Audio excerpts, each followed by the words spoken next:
in a minute, right? So without getting distracted by the update on the Nicola Bully case, but that's something else. So I've got to share. No way, there's more. Yeah, there's more, but we're not allowed to talk about that now. It's live, right? Okay, so yeah, so here we go. Pete, talk about something interesting in a minute while I get something set up in the background. Interesting. Talk about the weather in Colebrook Road, Barry. It's snow at the moment. Well, it was snowing, but the snow seems to be disappearing slowly. Yeah. Same up here on Somerset Road. Yeah. Yeah, well, It's sort of alternating between drizzle and then it'll actually snow for a little bit as well. Yeah. Yeah, it's more wet now than snow. Yeah, that's true. Mm-hmm. We expected it. The road is quite clear outside. The traffic is going up and down, no problem at all. A lot of them are covered in snow, but there we are. Yeah, and apparently it's against the law to have snow on your car now. It's against the law to drive with snow on your car. You can be prosecuted. I don't know if there's points in it. Every car that's gone past here has had snow on it. Yeah, it's against the law. So what you got to do is driving down the motorway and it's snowing, and you can't stop and clean it off, can you? It's, I think they must be concerned about people having snow on the roof, and it should come down over your windscreen while you're driving. Yeah, that's the thing. Obviously it's responsibility, isn't it? My number plate half the time is covered in black soot, and to be honest with you, that might seem deliberate, but it's not, because half the time it's because of the dirt on the roads. Oh, I'm sure it's deliberate. Yeah. Peter, sometimes you can be really damning of my character. It's almost Peter, it's almost as if you think there's something a bit twisted and distorted about who I am, which you'll be completely correct, but you don't have to let the world know. I'm basically sharing this around at this minute, so I'm just we will be looking at we're going to be looking at Cadoxton today, from the concept of Barry and District. So that's what we're going to do. Was my column in the newspaper last week? No, it wasn't. What? No, it wasn't. Not. I'm annoyed because I went out and bought it. I've been telling everybody they need to buy it, and I wasn't doing it. It wasn't not in the print copy. No. I thought it was last week. No, not in the print copy. Yeah, it was. It was in mine. What was it? What was it about? Hang on, what church was it? What was in there, Paul? Hang on, we'll check it out.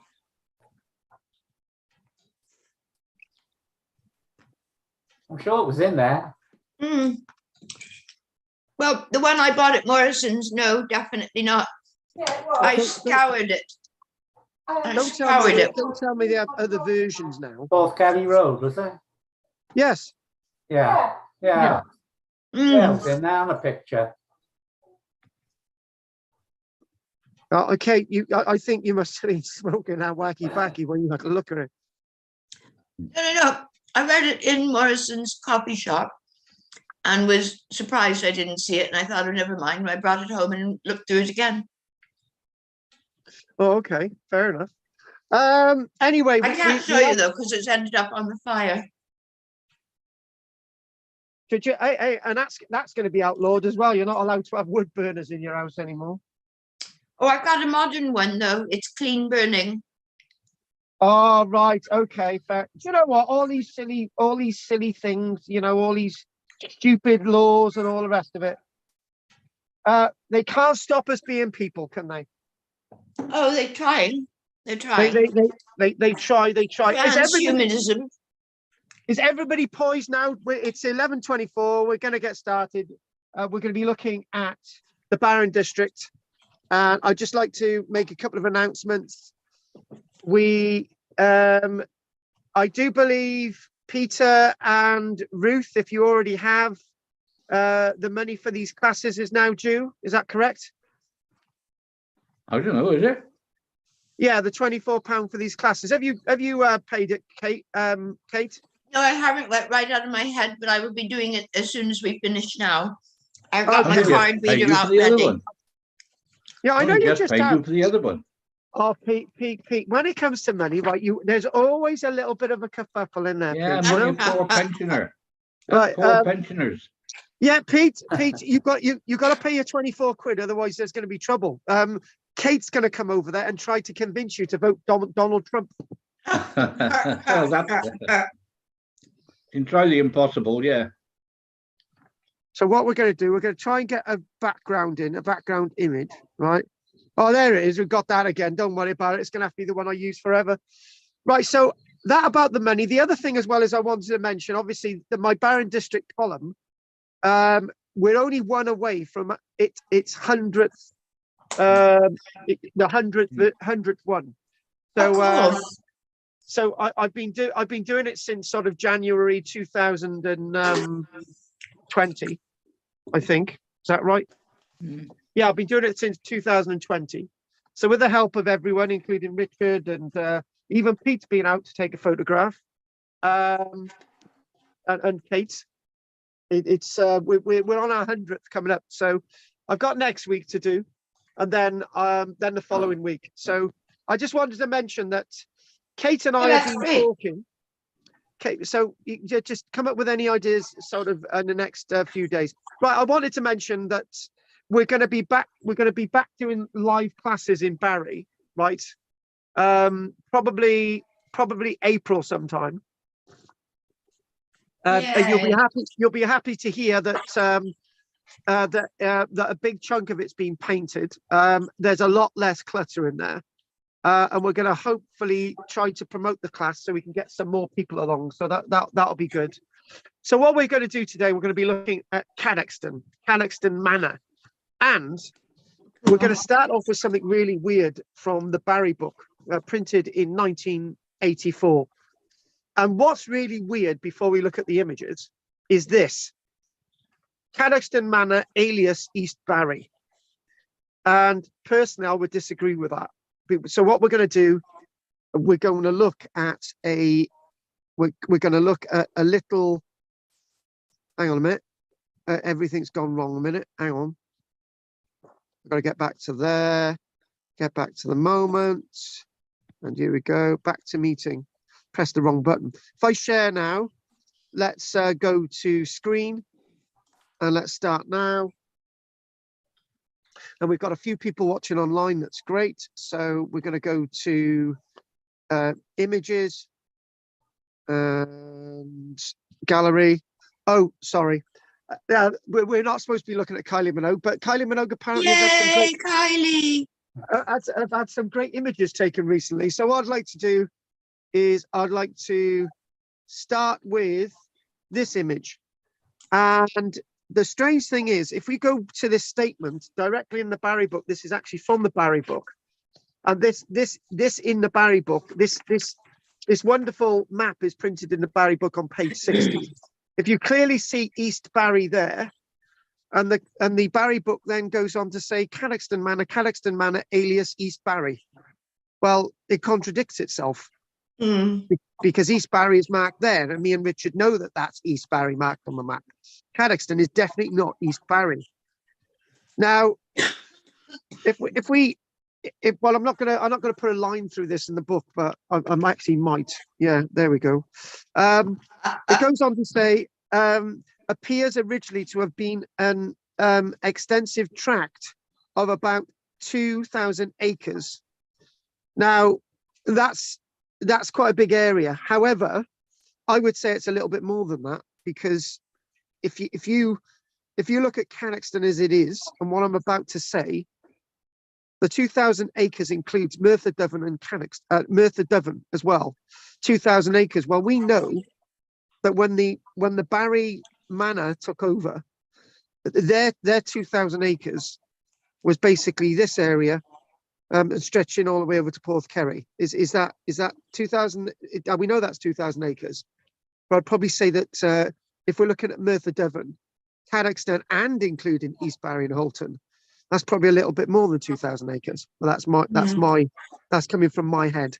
So anyway, it's interesting that we've actually found an error there, and I feel it's an error. Richard can come in and sort of contradict that or agree.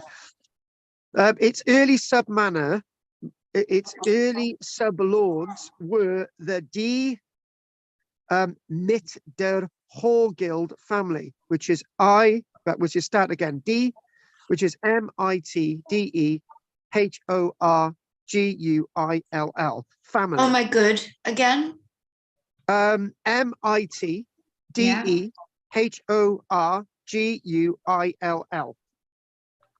So if you break Oh my that down, good Lord. It looks Irish. If you break that down, you take the D as a separate word. So that's Oh, of course. Meet der Horgill. But that's me doing it in a Scandinavian dialect. Meet der Horgill, which it wouldn't have been a Scandinavian dialect. It would be a French dialect. Anyway, so de der mit der Horgill, the mit Horgill family, who also held a sub-manor located in the western part of the lordship of St. Nicholas. So there's this family that's got the bits of lordships, one up by St. Nicholas and this one here. The male line failed at the close of the 1100s. Now that's interesting. The reason why that's interesting is we go on a little bit of a diatribe. We know this is 1100, right? Now, sometime in the 1100s, 1200s, somewhere like that, there was the De Constantine family and the De Caversham family, and that's Cosmeston. So two separate families are involved with Cosmeston. Sully itself, their sort of family line dies out sometime in about 1100s. The Barry line suddenly dies out sometime in the 1300s. So the thing is, what we're talking about is lots of these lordships in the area seem to change sort of names, change the families. So I wanted to say that, and then I wanted to say, so we're talking about the male line of the Mit der Horgill family dying out at the close of the 1100s. When the heiress Millicent, very interesting name, Millicent, daughter of William der Mit der Horgill, married her overlord Adam de Summery. Now the de Summery family is a massively powerful family at this time, with holdings in different areas of the Vale of Glamorgan and elsewhere. Through this match, the St. Nicholas sub-manor came into the possession of the de Summerys, which they still retained in 1280. So we're getting an idea of this sort of this lordship and power base. So before we actually get into this, we've got rather interesting sort of border ownerships. But Biglis comes into a different lordship, except it's very close to Cadoxton, and it could be argued that Biglis comes into Cadoxton at some stage, but that's another story. And you've got what you do have is this very interesting tapestry, and then something that I bandy on about, that East Barry and Holton was actually a separate village. Again, you could disagree, but what we've got, we don't have complete records. We've never had complete records of this area, and the danger is when you go out researching records and you believe everything you read as that's all there is. You miss stuff through the cracks. And one of the things that I've sort of looked at in the past is the other little sub manor, which is towards the west of Cumkiddy, which is Whitelands, which has been missed, except not on the maps. So by the early 1300s, Cadoxton seems to have been divided into three portions, each apparently under different ownership, comprising East Barry, now we're getting East Barry, Cadoxton, and Merthyr Devon. Now, we're presuming that all of this Merthyr Devon and Cadoxton in East Barry were all sort of one sort of lordship, one parish before the 1300s. Now we're saying it's all one parish by the 1300s, and the precise topographical locations of these portions remains obscure. Now this is actually in the Barry book. So what I've just said is correct. That some of this stuff we're not completely clear on. So again, we'll repeat that. The precise topographical locations of these portions remain obscure. Underline that. This word East Barry, it discusses East Barry now. East Barry, for example, being later on the name of an isolated farmstead of the 1100s origin in the southwest corner of Merthyr Devon parish. Now, me and Richard have discussed this, and it seems that it's almost as if East Barry is more or less more associated with Merthyr Devon than it is associated with Cadoxton. But if it's all one at one stage, this is where the confusion comes in. But we've got the word Halton there. So if you go over towards East Barry, that little sort of dot there, and then you've got Halton. Now, this East Barry area is associated with East Barry House.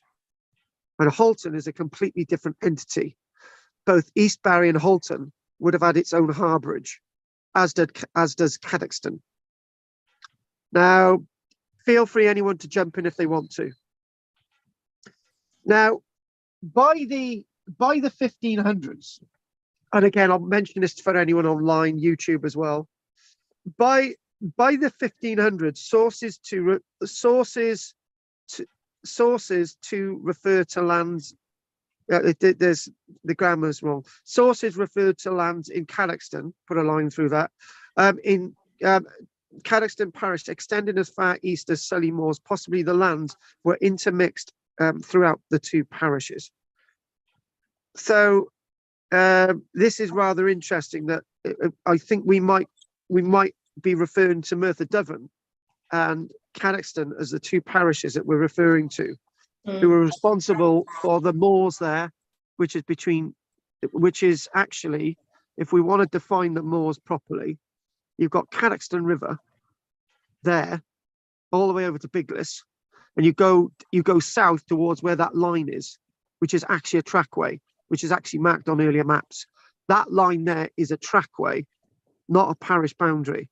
But however, which line where? The solid line? Right, no. Sorry. I should have been more clear. That's the coast. Right. So where you've got Biglis and you've got the Cadoxton River, right? If you don't know where Biglis is, I'm sorry. Biglis is on the right of the screen. Oh, right, it's underneath the pictures of us, yeah? Where it says Pendrick. Hang on a minute. Are you actually getting this image on your screen? I'm getting a map. We can't see what you're pointing to, Yeah, but your pointer's not moving. No, I can't get the pointer on this anyway. So are you looking at Biglis? No. Well, there's our pictures. The pictures are on the side and they're on top of it. And if you mean, further east. Hang on a minute. Hang on. Stop a minute. Why aren't you seeing this image large? I thought you had the image large. I've got the map large, but then there's a bit of it on the right that's blocked by the little window that's pictures of us. Oh, there we are. There. Oh, look, it even says Biglis. Well done. I'll tell you what, right? Can I just mention something quite clear, right? I've been teaching online since 2012, right? And you could do a whole lecture talking about a map and an image for a whole hour, and then everybody says at the end, "I didn't see the image." I don't. Too polite. They don't want to interrupt you and complain. I got I did this. I did apparently, right? I thought. Apparently, I really did this brilliant lecture about 2 years ago online, right? And one of them said, "Oh, that was an absolutely amazing lecture," and I thought that's great. And then somebody said, "Well, but there were no images." And I said, "Hang on a minute, right? Yeah, I showed you images for the whole hour," and the both of them said, "Oh, I thought there weren't any images." So I thought then, if the lecture was good without images, what would it have been like with images? Oh, well. I tell you what, it's like Have to do it again. It's like the lost opportunity, isn't it? You know, you just you're an Ewok in Star Wars. What would it have been like if you weren't an Ewok in Star Wars? You'd have been a film star. No, nobody wanders down the street anymore and says, "There's that Ewok in Star Wars." You know, they don't even know. Stop talking crap. Anyway, Biglis. You've got Biglis there, Cadoxton River, and if you go down to that dotted line there, yeah, got it. The dotted line below it, that sort of runs semi-parallel to the one that's right next to the river, or the one that's below it. The one that's below it. Right. There's a good sort of space between the river and the dotted one near the bottom. Yeah. Yeah. That there is basically the boundary of the moors. But there is actually that's a trackway. That's a trackway. That's a trackway, and it goes basically to the well. That trackway goes all the way to the well, right? Which is just above. Basically, that trackway takes you to the well, and it's actually on maps. That's a trackway, and Can it still be done? Well, the well. No, can we still walk on it? Can we still take it there? No, you can't, because the big list ABP have now completely enclosed that area with a massive fence. Me and Peter was there, and Peter will describe that was one chunky fence, wasn't it, Pete? It was, yeah. Is that part of their nature reserve bit? Well, that's part of the new industrial estate. Oh, bum. The biggest boreholes were the sole water supply for the whole of Barry at one point. My goodness. Hey, guys, we've lost what I'm supposed to be bloody doing now, right? Sorry. We got 4 people on one line. One of them says that Kate's a melon, right? Right. Carry on. So interestingly enough, this Sully Moors area, which I've been trying to define for the last 10 minutes, right? The Sully Moors area, you can imagine, is quite a big area, and you know, this territorial claim by Merthyr Devon and Cadoxton on this area, but then equally Sully are going to make a claim on it as well. The problem is with this area, it was never really land in the first place. It was always alluvial and flooded, right? And it was only when Barry Plastics and all the rest of it set up in the 1930s, 1940s, that they actually put a concrete base across it. And obviously you've got the military base and all the rest of it. And it only really become land then. And there was, and in a way, the chemicals industry bought the landscape for a song, because it really didn't exist. It was just like, it was like no man's land. There was a footpath across it at one stage, that after being closed in 1939, because the statute of limitations had passed in 1945, the footpath was seized by the chemical company. Anyway, so the point I'm trying to make is this land has never really been land. It's like being a disputed land, but now it's land. Oh God. Anyway, so a feature of the larger Vale Lordship of Dinas Powys, Ogmore, Lantwick Major and elsewhere was the subdivision of outlying areas into self-contained agrarian units, agricultural units, connected with farming of the Lord's own sole domain, the Demise. Which had not been. One second, folks. Hang on a minute. Can you just bear with me a minute? Hang on, bear with me. I've got a phone call in. Hang on. Hang on a minute. Hang on.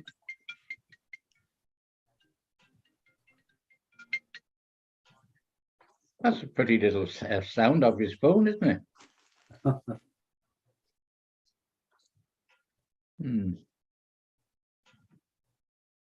The snow stopped. That's something. Yeah, sort of brightening up almost. Yeah. Still foggy and misty, huh? Pretty.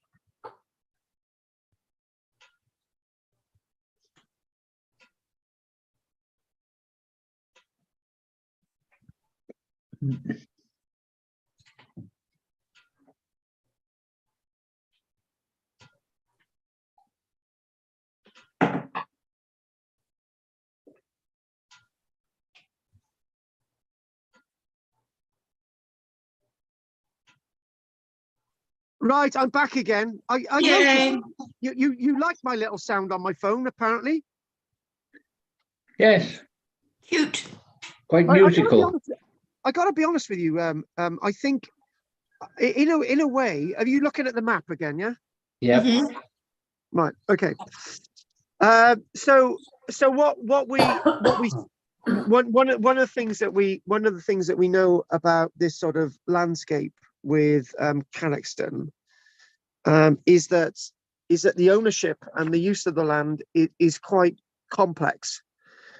And if you read this section in the Barry book about Cadoxton, right, it's sort of, and it's a quite a small section. It sort of blows your mind in that it's talking about the use of the land and the subdivision of the land. And if we go on to this, it says each of these subdivisions, i.e., if you want to think about Cadoxton and Barry, represented a small manor with its own area belonging to a sublord. Open fields, granges, lots of this was worked on by the community and what's known as the reeve. The reeve was the custodian for the land. One of the things I will jump in here and just say is that when you think about this landscape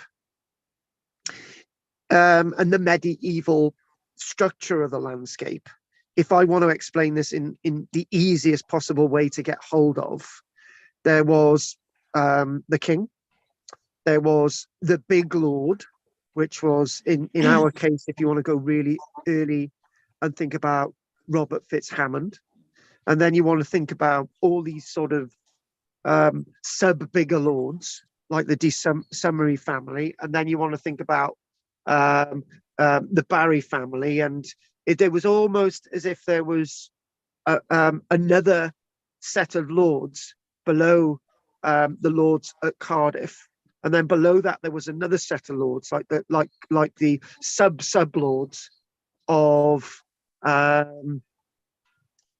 say highlights. So basically, if I want to put this in bog standard English, you've got the king, you've got the big lord in Cardiff, which was the Lord of the 100. The Lord of the 100 says 100 manors or 100 conterminous parishes and manors in the area of Glamorgan, right? So you'd have had the bigger lords like the de Summery family, and then later on the Stradling family, and so on. And then underneath that, you might get the little lords at Highlight. And I would say that the Barry family are littler lords as well. They're not big lords. So that's so king, big lord, subish lord, and a sublord underneath that, fourth in the pecking order, in other words. And then underneath that, what you then have is a reeve.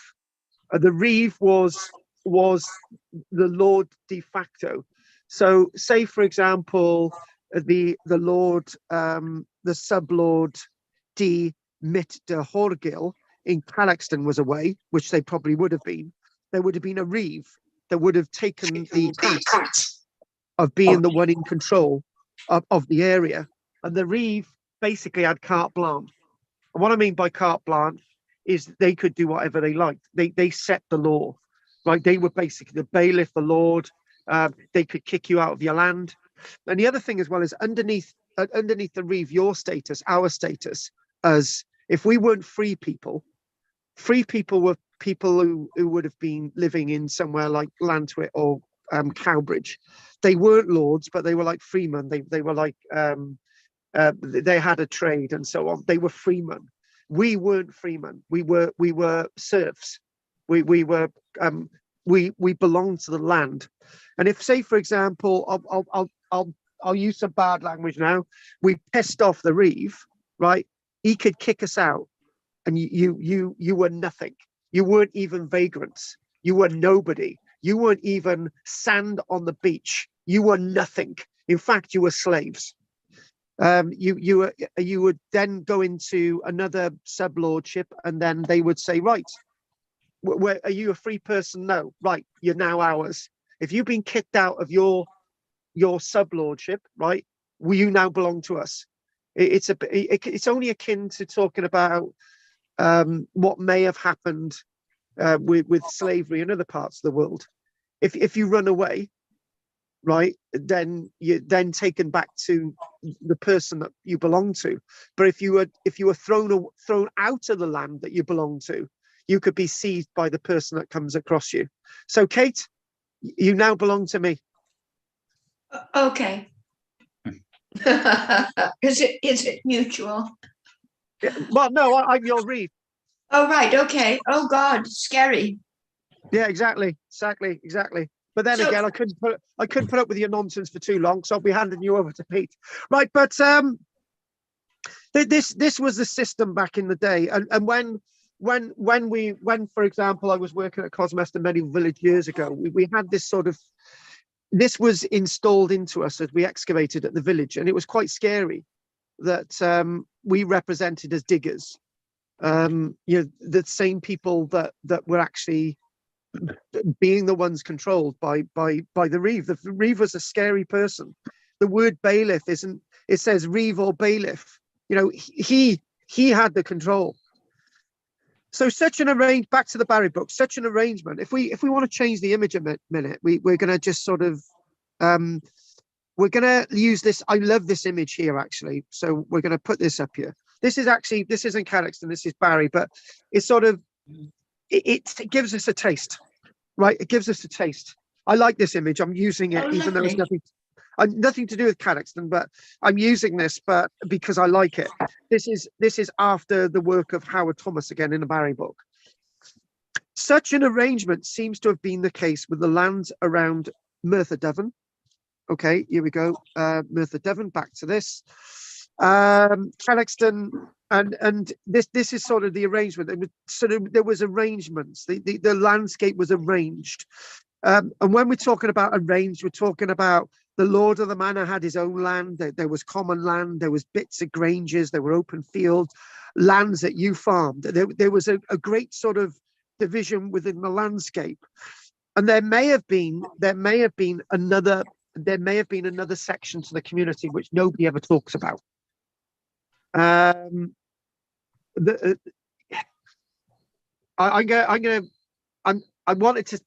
to articulate the swineherd, but I'm not going to use the example of the swineherd. What I'm going to do is the word shepherd or herdsman. Right, the shepherd or herdsman was very different in society than a shepherd today. So a shepherd was somebody who looked after the sheep, or they may have looked after the cattle or the goats, but predominantly you've got this is very awkward at this stage, because a herdsman, a shepherd, sheep, cattle, was very high up in society, because having a flock of sheep or having a herd of cattle would have been quite a valuable commodity, and they would have grazed in these common areas. And the common land in many ways is coterminous with all of these parishes. All of these parishes had common land. Cadoxton, Barry, I'm not really sure about Highlight, but definitely Merthyr Devon. And the other thing as well is, if you want to put another category of person into this, and I'm going to be very daring by saying this, if we think about Barry Island as it's marked on the map as being part of Sully and being part of Barry, right? There's another category of person we're going to chuck in here. The Warrener, the person who looked after the Warren. Now, the person who looked after the Warren, the Rabbit Warren, the person who looked after the Warren is very much similar to the shepherd and the herdsman. And in one thing that we don't really understand is the state. To be honest with you, right? If you really asked me and Richard what was really going on with Barry Island, I think we would both say that there's so many unanswered questions. Because 1 minute, I know we've gone away from Cadoxton, right? But it is relevant. Maybe Sully maybe the parish of Selly, the parish of Barry, and maybe Merthyr Dyfrdwy and Cadoxton, and maybe that possible other parish of East Barry, which puts a bit of a confusing thing into this. Maybe Barry Island, as the name as it is now, the area was actually common land for warreners to keep rabbits. It was a big warren. We know we've got descriptions of Barry Island with Friars Point being having a medieval warren.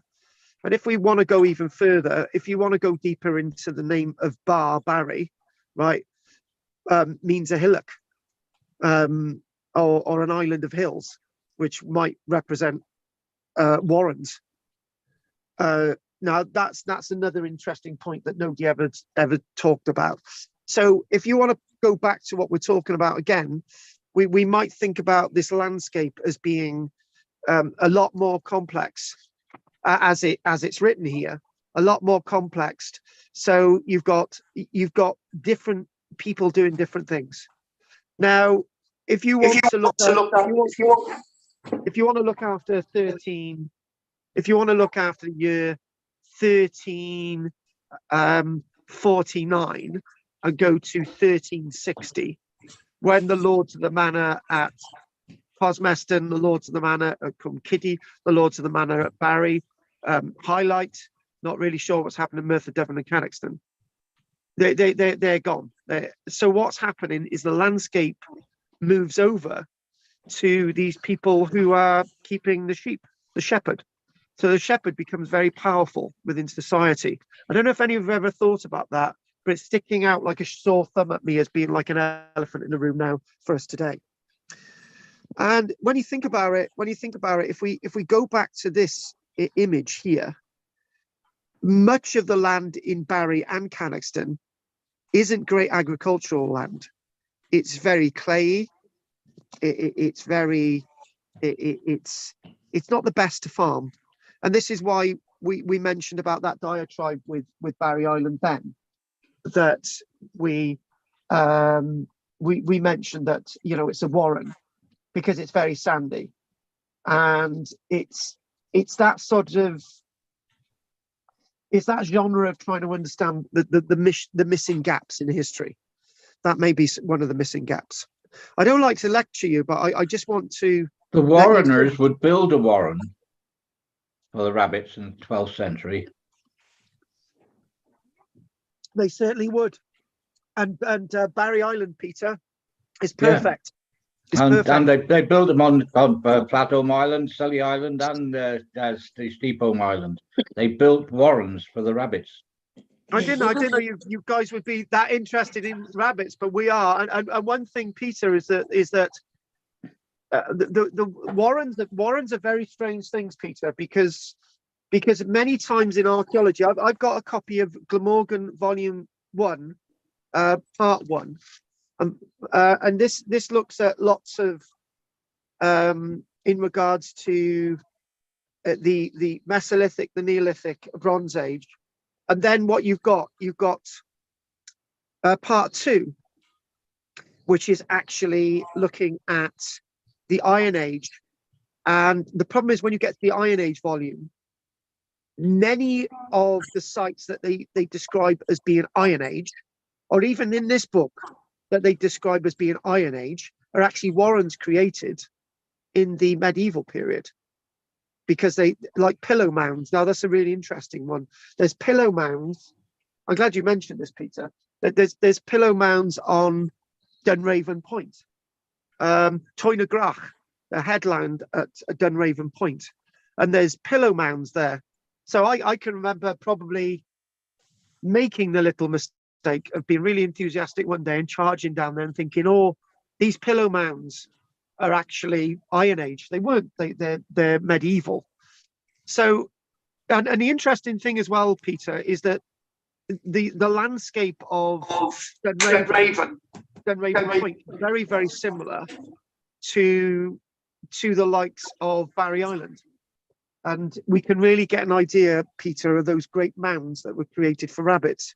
Rabbits, to be honest with you, from what I've been told, is really nice flesh to eat. Well, being a yeah, rabbits vegetarian. were a way of feeding the populace, a cheap way of feeding the populace with good quality meat. And Peter, it was easy to control as well. Yeah. And what have you got to do, Peter? There's not a lot you've got to. They've got grass and stuff they can graze on, and all the rest of it. Just keep them going, right? It's an adequate source of food, and I'm a bit worried that in some ways, when we look at the landscape, we do miss really interesting facets like this. Anyway, going back to the map, going back to our little map again, and I haven't got much from the Barry book today, but back to this little map again, just sort of zooming into Cadoxton. There's a lot of activity in Cadoxton. There's a lot that we know about, and what we do know about is the fact that what we do know about is the fact that in Cadoxton we do actually have corn mills. You can see a corn mill there. You've got something marked as courts. There's 2 courts, but obviously the biggest one isn't really included. You've got the dovecote, rather interesting there. You've got churches, all these things that are really associated with the fixtures and facets of a landscape like this. So interesting. This is really interesting. I'm going to make a really interesting point here, which you can make as you will of this. And I think this is a missed gem. The manor of Cadoxton also contained a freehold. So I mentioned about the freeholds. I mentioned about the freeholds in Cadoxton, the borough. Not Cadoxton. Start again. I mentioned the freehold at Cowbridge, the borough of Cowbridge. That had become a borough in the mid-1200s, right? The borough of Cowbridge, where you had freemen, free people, freeholds. This is an interesting point. A freehold with a house situated in the hamlet of Holton in Merthyr Devon parish, held under the D. Sully family for an annual rent of 20 shillings. That, to me, is a really interesting point. That is a very, very interesting point. In other words, other lords owned land in other lordships. So what we're going to do, Kate, I tell you what, we're gonna buy a bit of your garden, Kate, right? Except when you go to sell your garden, Karl-James Langford owns a bit of your garden. I know that's a bit weird. That is a really weird point. So contained a freehold with a house situated in the hamlet of Holton. I think that's really, really interesting. Really interesting point. About the middle of the 1200s, this belonged to Maurice de Cantilupe. This is getting even more interesting. So the building in Holton belonged to Maurice de Cantilupe. So it was sold. The freehold was sold. The Lord of Candleston, from whom Candleston, that's over in Merthyr Mawr. The Lord of Candleston owned a freehold at Holton, from whom it went by inheritance to his son-in-law Matthew Everard. In 1304, the freehold was exchanged by Matthew's son William with Sir Simon de Riley for lands at Kilton in the West Country. So I'm loving this because it puts a more complex nature of the landscape. So one minute what we've got, if we want to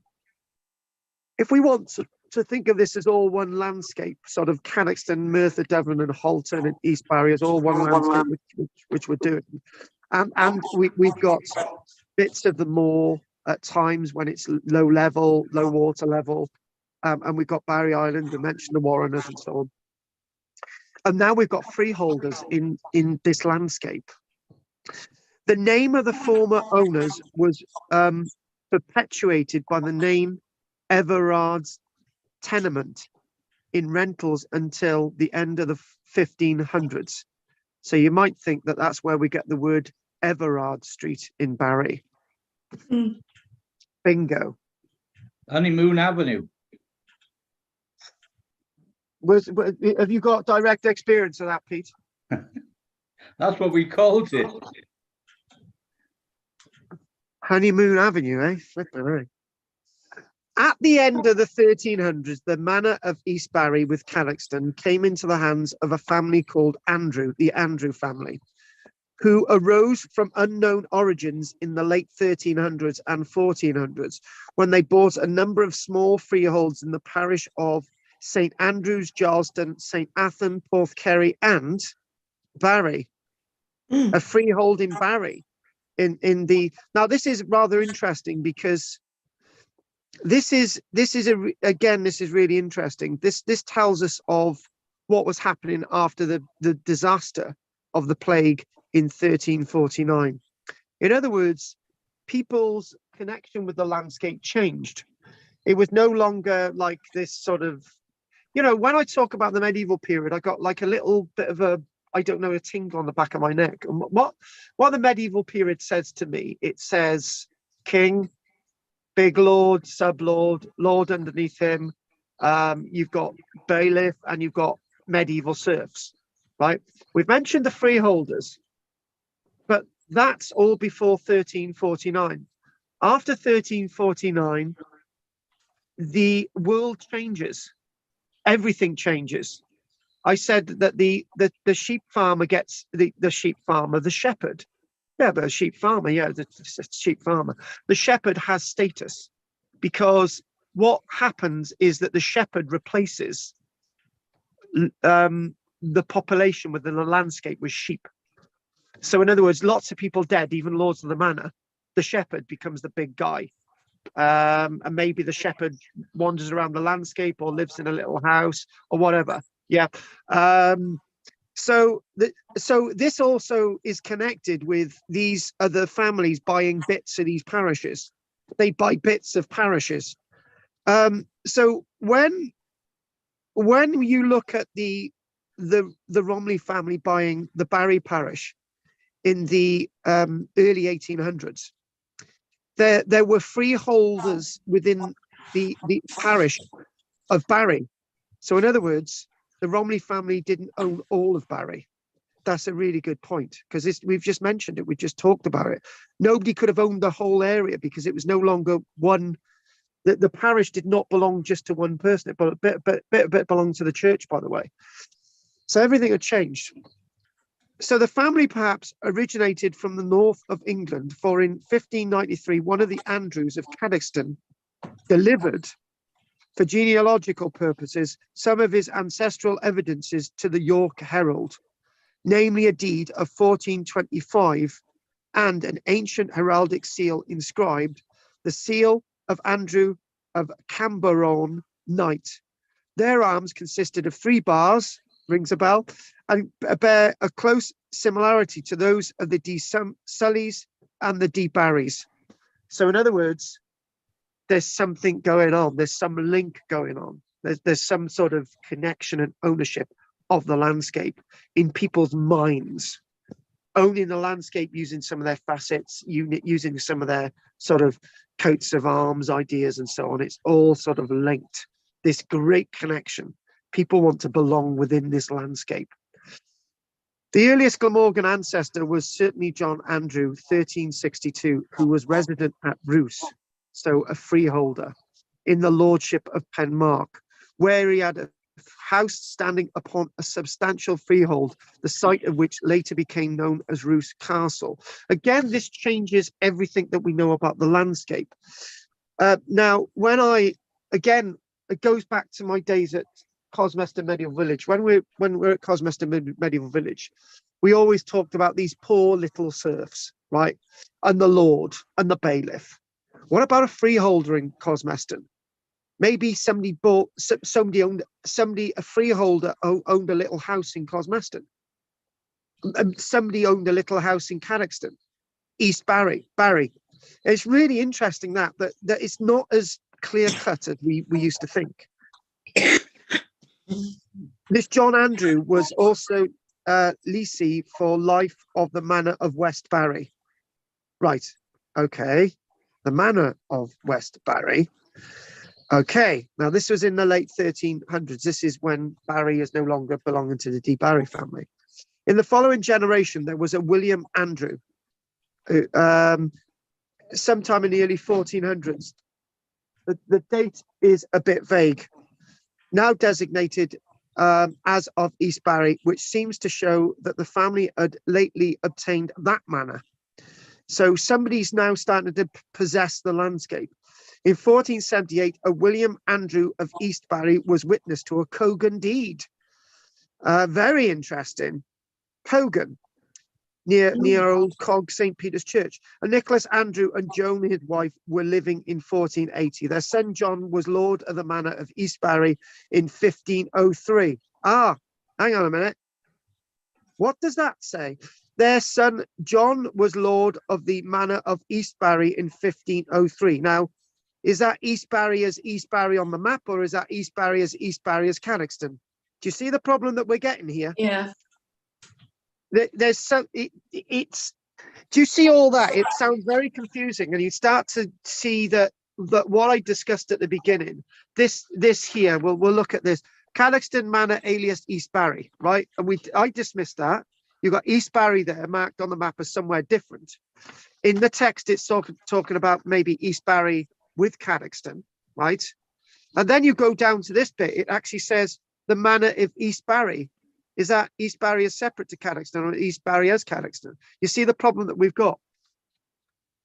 I'm not going to say I'm completely right, and I'm not going to say that everything I'm saying is dead on the nail, but there's some room for thinking about this, things that we don't really know about. This is actually the reconstruction of the mill at Barry, the Barry mill. Now, is this mill very similar to the mill at Cadoxton?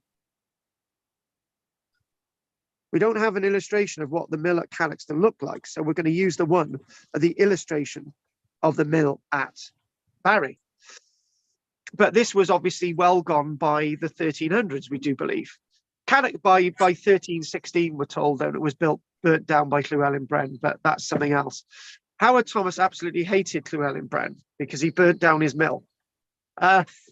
Sorry, it was one of Howard's perks. Sorry.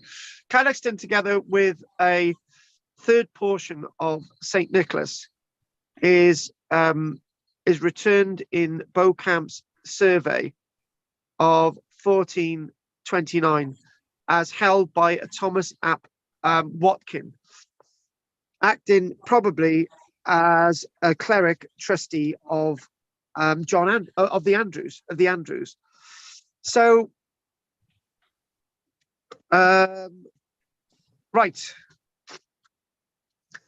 In the same survey, East Barry is recorded as being divided between a certain Langley and Earl of Warwick, the Earls of Warwick. This is it's almost as if Barry and Cadoxton are bits of the world that are part of the bits of the world. We're talking about the Earl of Warwick. The Earl of Warwick's got an interest in the Barry area, Barry and district area. Really strange. The Andrews residing at Cadoxton Court retained their share of the manor until the death of William, last of the male line in 1683. Another last of the male line is in 1683. The Demers lands belonging to the court are described in an enrolled deed of 1545 as lying within East Barry in the lordship of Cadoxton. Do you see the problem we've got now is now East Barry is in the lordship of Cadoxton, but it isn't the lordship of Cadoxton. The East Barry is now in the lordship of Cadoxton. So it's very confusing, this stuff. This deed recorded a transaction whereby James Andrew, son of William Andrew, lately deceased, purchased half of the Demese freehold from his overlord, Walter Herbert. Again, the Herbert family, that comes in later. The deed mentions a little tower, perhaps a watchtower, which was located on the west side of Court Hill, and a mill called the Moor Mill. So if we look at that now, if we go to this, it talks, the deed mentions a little tower, perhaps a watchtower, which was located on the west side of Court Hill, and a mill called the Moor Mill. Well, we know where the Moor Mill is, but where is this little tower? I don't know if this is what Gary Tiley was referring to as the dovecote, but the dovecote to me is always a dovecote. Sorry, Gary. The manor house lay in an isolated position some distance beyond the southwestern perimeter of the Cadoxton village on a rocky knoll overlooking Sully Moors. Now, okay, Yeah. we can we go with that, right? Or but by the time we get to the 1600s, the monastic orders are gone, right? So we can probably think that, you know, it's no longer anything to do with a monastery, because it wouldn't have been, because the monastic order within the landscape was gone in 1540 anyway. So we can assume at that point that what we're referring to as a manor house or a late manor house and dovecote is what we're reading, because it couldn't have been a monastery then anyway, but before that it could have been. That's something else. It had been long abandoned by the middle of the 1800s, when it was described as the extensive ruins of a castellated mansion by the 1800s. Unfortunately, no early prints or drawings of it exist, nor any detailed antiquarian description recording its appearance. The site was bought in 1871 by the Reverend John Hughes, who built the present Cadoxton Court alongside the medieval ruins, or the Tudor ruins, or whatever you want to call them, and the medieval ruins. Ordnance Survey maps suggest that the foundations were extant until about the 1890s, when they were swept away and the site incorporated in a garden layout. So, you know, it could be possible that there could be some maps or plans still out there that we haven't found yet. Time machine, go on, get in your time machine. You might be able to grab it. A few fragments of late medieval dressings in the rockeries confirm that it was a medieval, it was a building of some architectural pretensions. A well-preserved dovecote from the 1200s still stands in the grounds. This is Howard Thomas writing this. A well-preserved dovecote from the 1200s still stands in the grounds. Noteworthy as the largest of the 5 surviving medieval dovecotes in Glamorgan. The building is circular with a domed roof, as we know, constructed from small overlapping stones. The inside is lined with the remains of 700 nesting holes, which would have provided a total capacity for 1,400 pigeons and a partridge in a pear tree. So I thought all of that was really interesting, and we will have a little bit of time to discuss that, but we'll have a little look at these images. And I'm liking that because there's so much in that, and it sort of goes between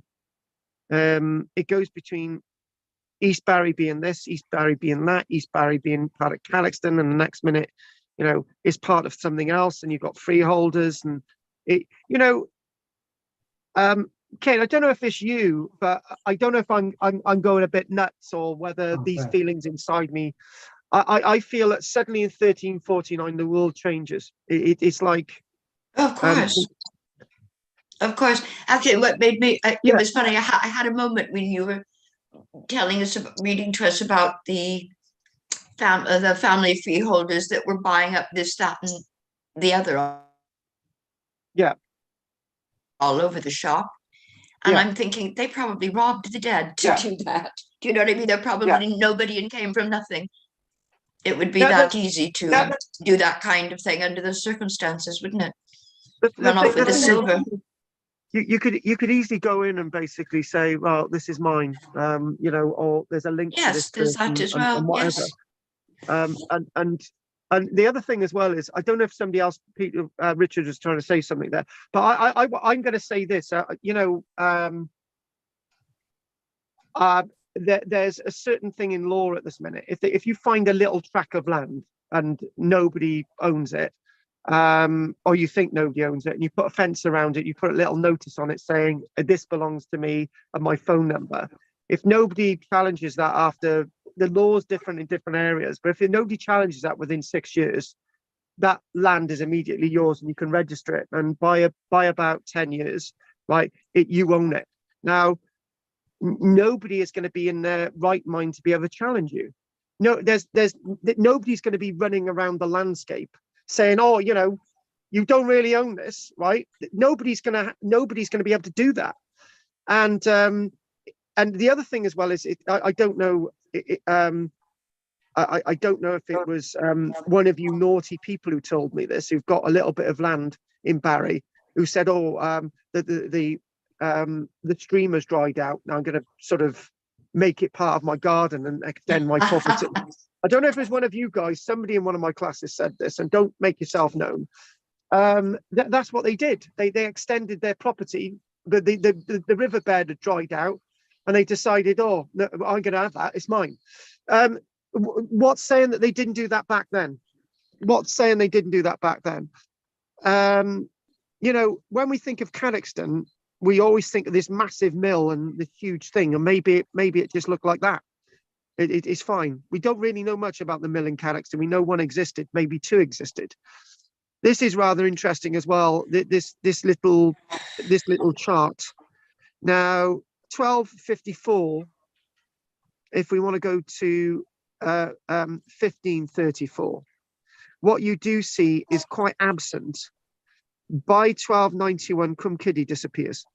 It's gone because Cwm Cudi is absorbed by Porthkerry, right? But Porthkerry is none the wiser, none the richer, right? I don't know why that is. That's really odd. That's really odd.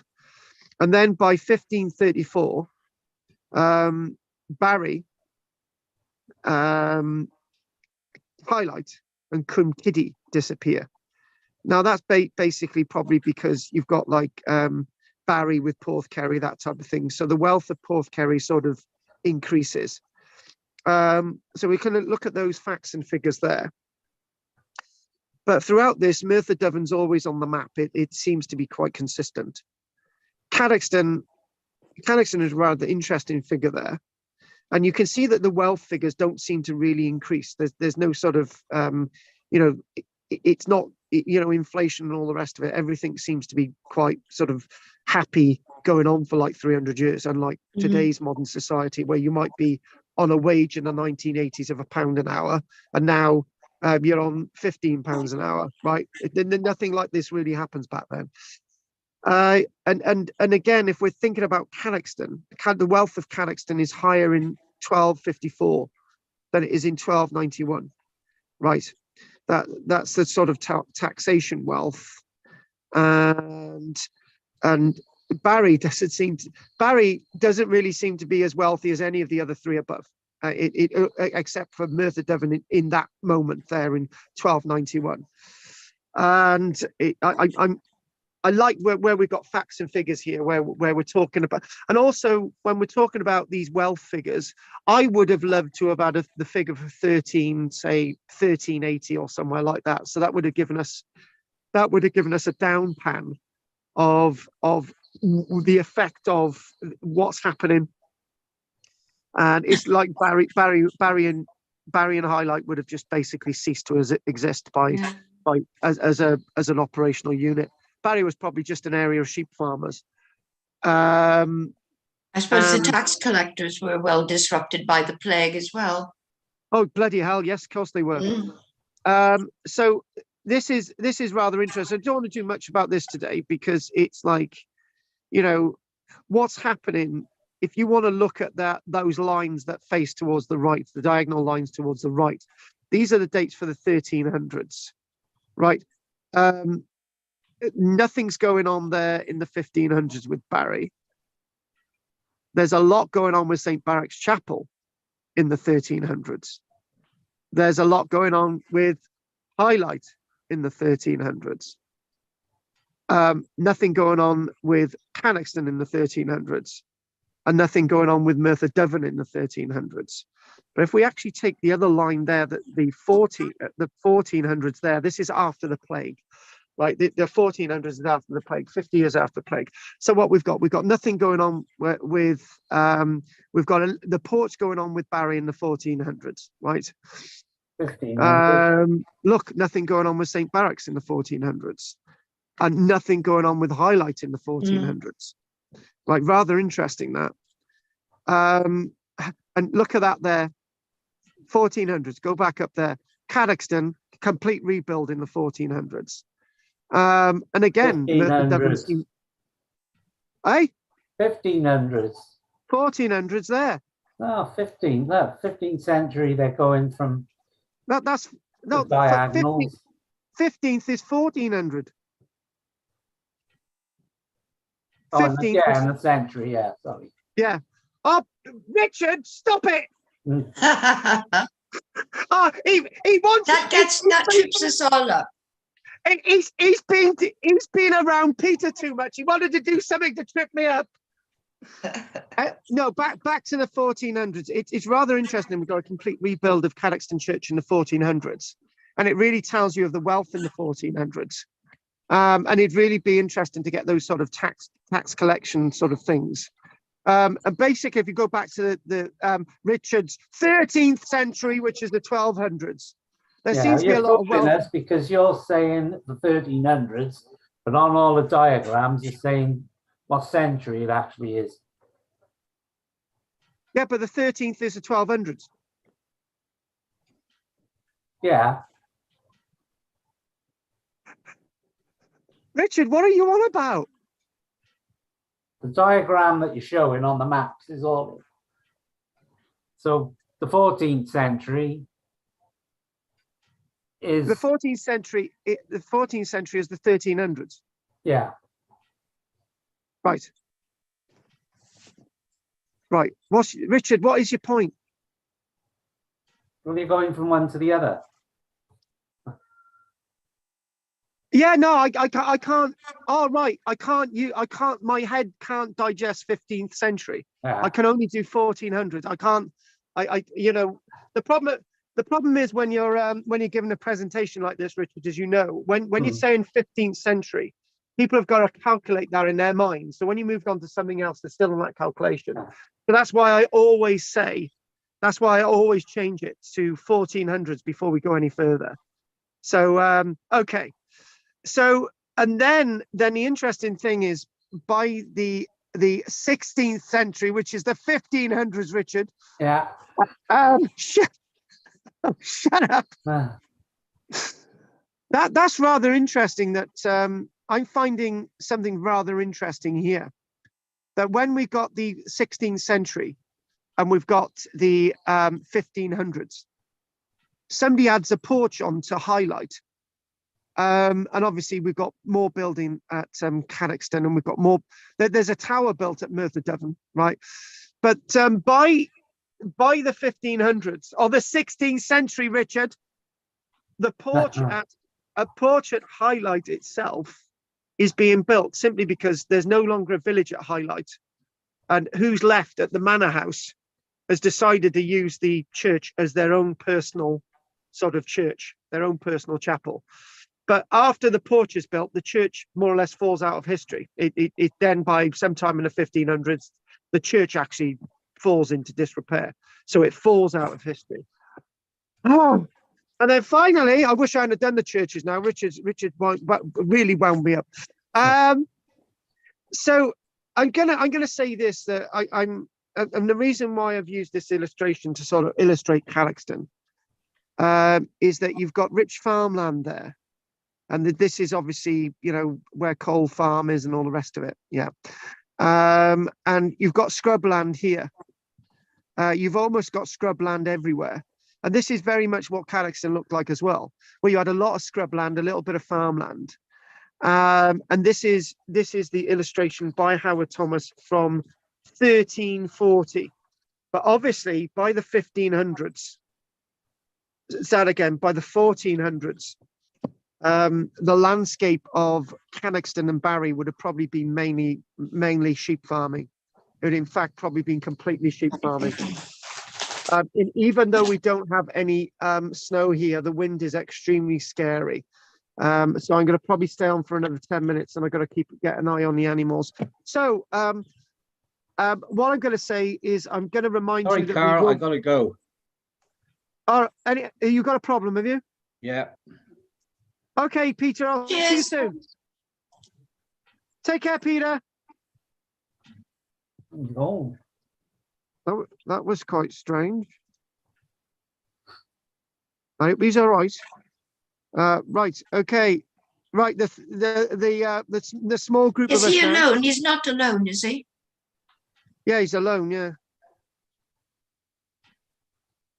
Well, Want to call him after just to see if he's okay? Yeah, I will. can I say something? Can I say something? You know what you said at the beginning, Kate, about an image of Kylie Minogue, and I showed you then an image of Kylie Minogue because I was going to show you an image of Kylie Minogue, which I thought was very strange. And the other honey, thing it's because it's synchronicity. It's everywhere all the time. The other thing as well is yesterday I was wandering along, right? Because I've got this weird fascination with Mussolini, right? And I was wandering along, and I thought, oh, what if Italy would have remained neutral in the Second World War, right? And I was wandering along, and I thought, I need to research this. And strangely enough, I go onto my phone, and I've got an email sent from somebody, right, telling of what would have happened if Mussolini would have remained neutral in the Second World War. Oh my goodness! Yep, there you go. Synchronicity. You got your foot on the path, baby, when that happens. I definitely got my foot. Yeah, I find I see a lot of it when I'm meditating regularly. Yeah.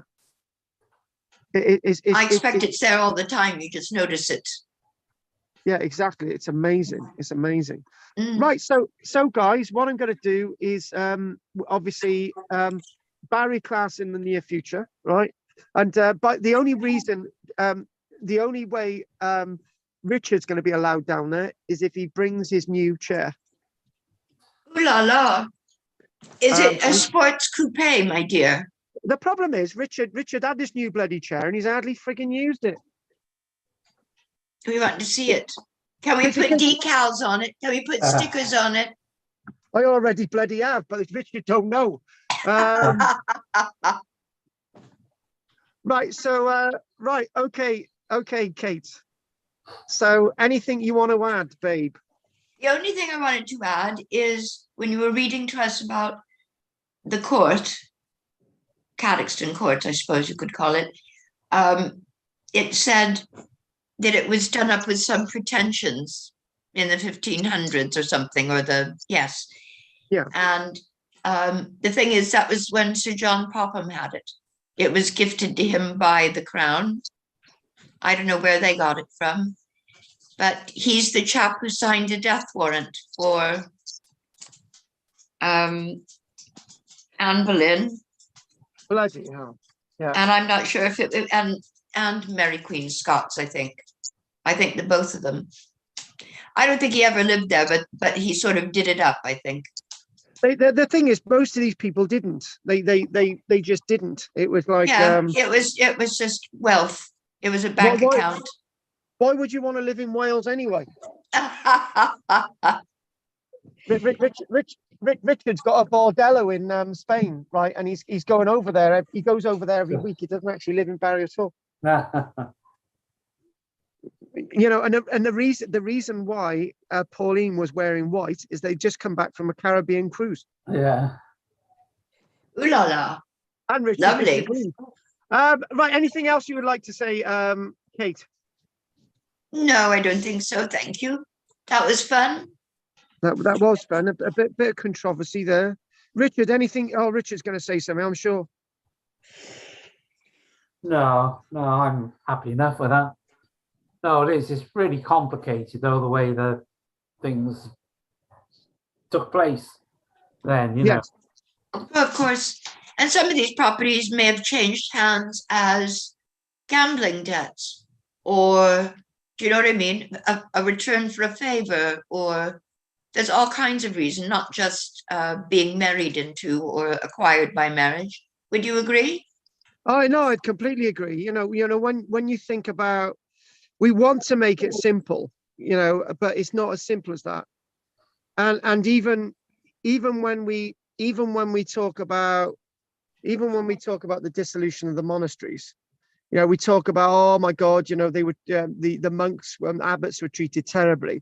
Lots of them had really massive pensions, and you know, they were retired properly, and you know, and some of them actually become the new clerics in the church, the Church of England. So, you know, we sometimes think it was so bad, but you know, it was not as bad as we think. Oh no, being in a monastery was a very good, safe place to be, wasn't it? And they weren't all monks either, were they? No, they weren't. So, but it was you could be sure you would be fed and prayed Well, for. So that sounds like a deal. Hey, Kate, we're there. We're where? We're going to we're going to Richard's monastery in Spain. Woohoo!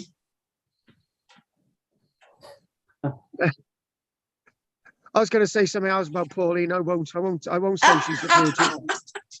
She's the Virgin Mary. I think she'll hit me. Anyway, so any other questions before we call it a day? You think so? Think of. Okay, good. All right, Richard, I will see you tonight, and no doubt I will see Monsoir online as well. Monsoir sometimes joins us, whoever Monsoir is. Maison du Soir. Maison du Soir. All right. Okay, fair enough. Okay, then, Richard and Kate, I'm gonna leave us now. I've got to look out in the I've got to go outside in the wind, and I've also got to pick some gorse. Ooh, will you ring Pete, and I'll keep trying to get a hold of Ruth to make sure she's okay too. Yeah, I won't phone Pete now. I'll give it about half an hour or so. Yeah. Let him bleed out. Sorry. I'm sorry. I'm sorry. I'm sorry. Yeah, that was really bad. I'm sure you'll say the same about you, Kate. But anyway, Kate and Richard, it's been an absolute delight, and no doubt I will see you tonight. Okay, cheerio. Cheers, everyone. Bye. Take care, Kate, Bye, Richard, and Rich. Pauline. Bye-bye. Bye-bye. Cheers, Bye-bye. Kate. So long. Cheers, So long. Bye-bye. Ta-da. Bye-bye. Bye-bye. Bloody dogs. Is she going to have her say? She was quiet all through, though, wasn't she? Yeah, it's been great. Tra. Tra. See you tomorrow. Oh, salut. Yes, tomorrow. Salut. Tra. Allez. Tra. Oh, I can't Oh, my figure out knife. how. Where's my bloody knife?